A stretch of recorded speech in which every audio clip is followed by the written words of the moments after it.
Hello, नमस्कार बच्चों।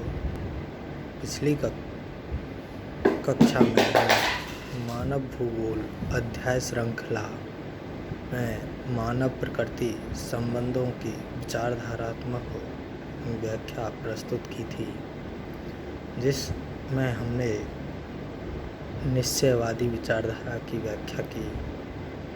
निश्चयवाद के बाद हम दूसरी प्रमुख विचारधारा संभववाद की बात करेंगे कि किस तरह संभववादी विचारधारा का जन्म हुआ। जैसे जैसे 17वीं शताब्दी औद्योगिक क्रांति के पश्चात मनुष्य की तकनीकी ज्ञान कौशल में वृद्धि हुई तथा जनसंख्या में वृद्धि हुई, बाजारवाद का विस्तार हुआ, वैसे वैसे मनुष्य ने प्रकृति पर विजय प्राप्त करना प्रारंभ कर दिया। मनुष्य अब प्रकृति के दास न रहकर प्रकृति के साथ अनुकूलित होने लगा और उसमें रूपांतरण की प्रक्रिया अपनाने लगा। हमने मानव भूगोल के मूल सिद्धांत में ये पढ़ा था कि क्रियाशीलता का सिद्धांत, पार्थिविकता का सिद्धांत और वातावरण समायोजन का सिद्धांत।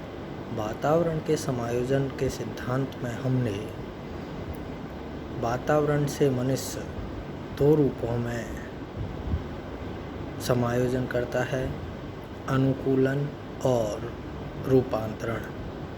यहाँ रूपांतरण जो शब्द है वह संभववादी विचार से अधिक मेल खाता है, चूँकि मनुष्य बाह्य वातावरण में रूपांतरण करता है और यही रूपांतरण, यही परिवर्तन संभववादी विचार है। संभववादी विचार जर्मनी के प्रतिद्वंदी देश फ्रांस में रहा, चूँकि फ्रांस और जर्मनी दोनों ही राजनीतिक दृष्टिकोण से प्रतिद्वंदी रहे हैं। फ्रांस में संभववाद का जन्म हुआ। संभववाद के विचारधारात्मक प्रतिपादक प्रसिद्ध मानव भूगोलवेत्ता और मानव भूगोल के संस्थापक founder of human geography Vidal de la Blache को जाता है। ब्लास ने मानव के कार्यों को अधिक महत्वपूर्ण दिया और उन्हें वैज्ञानिक रूप से प्रतिस्थापित करने का कार्य किया। ब्लास का संभववाद में बहुत बड़ा योगदान रहा है, परंतु संभववाद जो शब्द है वह फ्रांसीसी विद्वान लुसियन फेब्रे ने 1925 में प्रस्तुत किया था।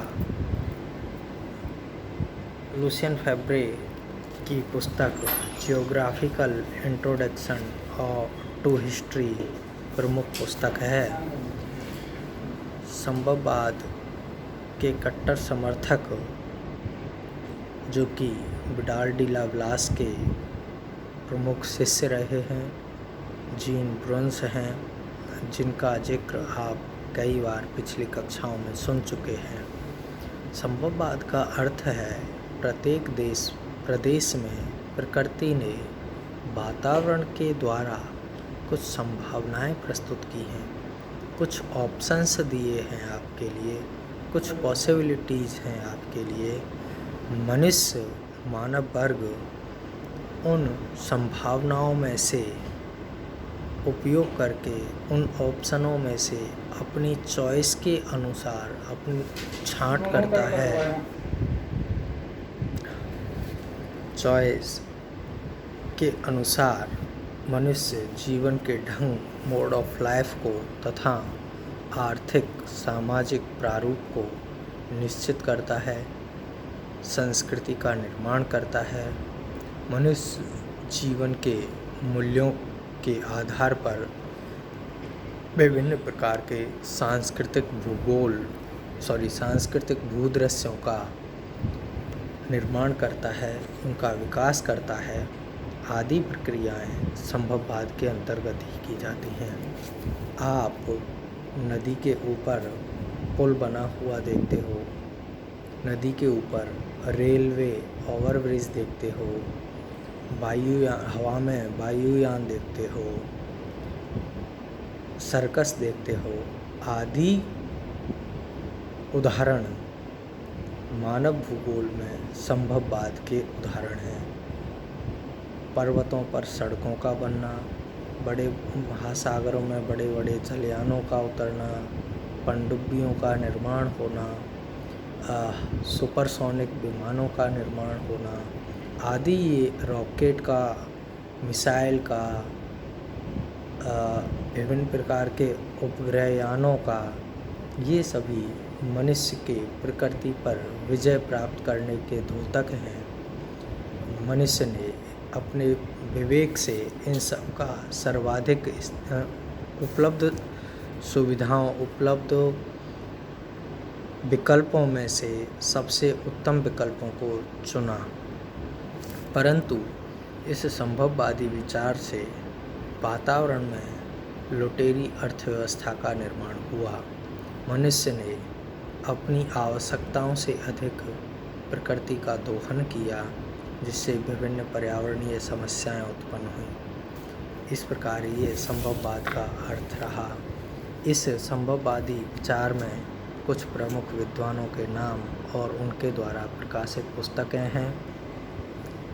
पहले विद्वान विडाल डी ला ब्लास, जो कि मानव भूगोल के संस्थापक, संभववादी विचारधारा के प्रतिपादक हैं। उनकी प्रमुख पुस्तक जियोग्राफी यूनिवर्सल और second principles D geography humans प्रमुख हैं। इसके पश्चात दूसरे महत्वपूर्ण विद्वान लुसियन फेब्रे हैं, जिन्होंने संभववादी शब्द को निरूपित किया। संभववाद शब्द के जनक, जो फादर ऑफ पॉसिबल वर्ल्ड, इनकी प्रमुख पुस्तक जियोग्राफिकल इंट्रोडक्शन टू हिस्ट्री 1925 में प्रकाशित हुई।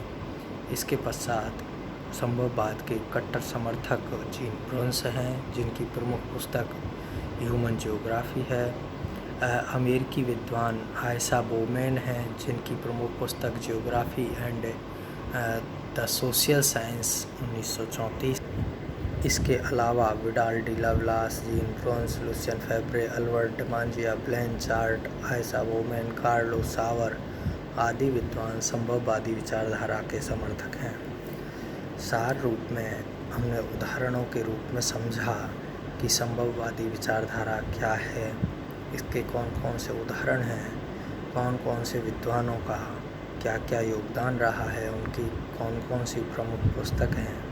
इसके बाद संभववाद का हमने नकारात्मक स्वरूप भी पढ़ा कि किस तरह से संभववाद के कारण वातावरण में विभिन्न प्रकार के सामाजिक आर्थिक विषमताएं उत्पन्न हुई हैं। सामाजिक आर्थिक विषमताएं उत्पन्न होने के साथ साथ पर्यावरणीय जो प्राकृतिक दशाएं हैं, जो जीवन जीने की दशाएं हैं, उन जीवन जीने की दशाओं में परिवर्तन हुआ है।